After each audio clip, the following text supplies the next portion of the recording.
आज की जो क्लास है वो वर्ब के बारे में है। वर्ब को उर्दू में फेल कहा जाता है और इसके अलावा हम पढ़ेंगे ट्रांजिटिव एंड इंट्रांजिटिव वर्ब। अब वर्ब की तारीफ देख लेते हैं। डेफिनेशन क्या है इसकी? Verb which indicates an action और वर्क। वर्ब जो कि कोई काम को जाहिर करे उसे वर्ब कहते हैं। Verb is a part of sentence. Verb एक सेंटेंस का लाजमी हिस्सा होता है और उसकी एग्जांपल हम देख लेते हैं। प्ले, सी, रीड, ईट, रन और इसके अलावा बहुत सारे अल्फाज हैं जो वर्ब हैं जो कि हैं डिक्शनरी में देखे जा सकते हैं। आई प्ले क्रिकेट, यहाँ पे प्ले एज ए वर्ब इस्तेमाल हुआ है। मैं क्रिकेट खेलता हूँ। दे शाउटेड एट मी, वो मुझ पे चिल्लाए।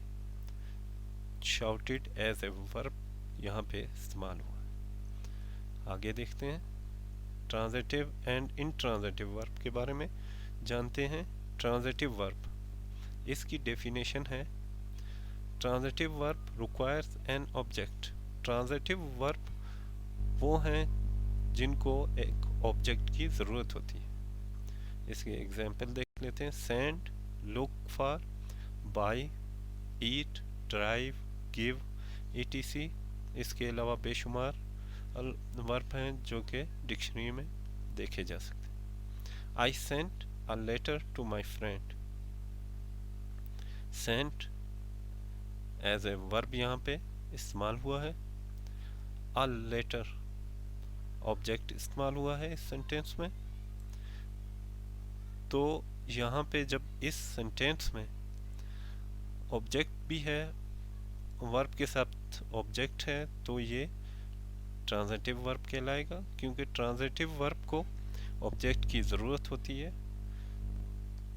तो इसी तरह दूसरे हम सेंटेंस देखते हैं। I am looking for rooms की, यहाँ पे लुकिंग फॉर वर्ब है और ऑब्जेक्ट रूम्स की है। I am looking for rooms की, मैं कमरे की चाबियों को तलाश कर रहा हूँ।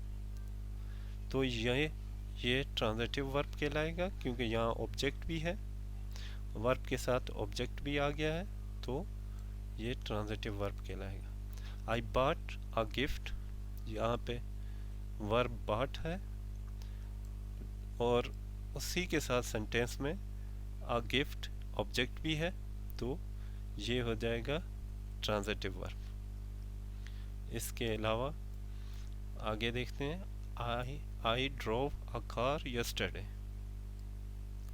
ड्रोव ऑब्जेक्ट वर्ब हो गया और ऑब्जेक्ट अ कार, तो यहाँ पे वर्ब के साथ सेंटेंस में ऑब्जेक्ट भी इस्तेमाल हुआ है, तो ये ट्रांजिटिव वर्ब कहलाएगा।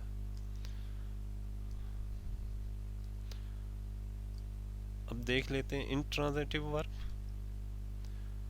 Intransitive verb does not require an object. Intransitive verb को ऑब्जेक्ट की ज़रूरत, जुमले में ऑब्जेक्ट की ज़रूरत नहीं होती। उसकी कुछ मिसालें हैं। Sleep, sneeze, cry, laugh, stand, etc। जुमले देख लेते हैं। She laughed happily. Laughed transitive verb है क्योंकि इस जुमले में ऑब्जेक्ट इस्तेमाल नहीं हुआ है। ये जो हैप्पीली है ये एडवर्ब है, वो खुशी से हंसी। दे स्लीप ऑल नाइट, वो तमाम रात सोते हैं। Sleep as a intransitive verb यहाँ इस्तेमाल हुआ है, यहाँ ऑब्जेक्ट नहीं है, तो ये इंट्रांजिटिव वर्ब ही कहलाएगा। ही स्नीजेस इन द मॉर्निंग, वो छींकता है सुबह के वक्त। स्नीजेस के साथ ऑब्जेक्ट नहीं है यहाँ पे इस सेंटेंस में, तो ये sneezes as a intransitive verb यहाँ पे यूज़ हुआ है। The baby was crying, baby रो रही थी या चीख रही थी। यहाँ पे crying as a intransitive verb इस्तेमाल हुआ है क्योंकि जुमले में सेंटेंस में ऑब्जेक्ट नहीं है। तो इस तरह हम समझ गए हैं कि वर्ब किसी एक्शन को जाहिर करता है। ट्रांजिटिव वर्ब जो हैं उनको ऑब्जेक्ट की ज़रूरत होती है, इंट्रांजिटिव वर्ब को ऑब्जेक्ट की ज़रूरत नहीं होती।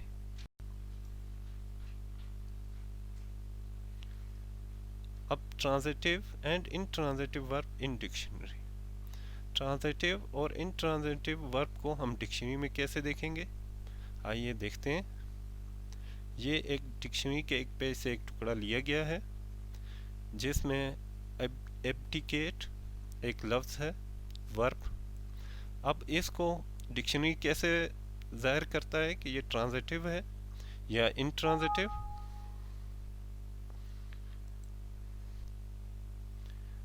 इसको देख लेते हैं। यहाँ पे डिक्शनरी जो है आप देखें, V for verb, T for transitive, and फिर आई लिखा हुआ है, आई फॉर इंट्रांजिटिव। एब्डिकेट जिसके मानी तख्त वगैरह से दस्तबरदार होना, इसमें इस वर्ब को ट्रांजिटिव और इंट्रांजिटिव वर्ब के तौर पे दोनों तरह से इस्तेमाल किया जा सकता है। तो इसका मतलब है कि कुछ अल्फाज जो हैं वो दोनों तरह से इस्तेमाल किए जा सकते हैं।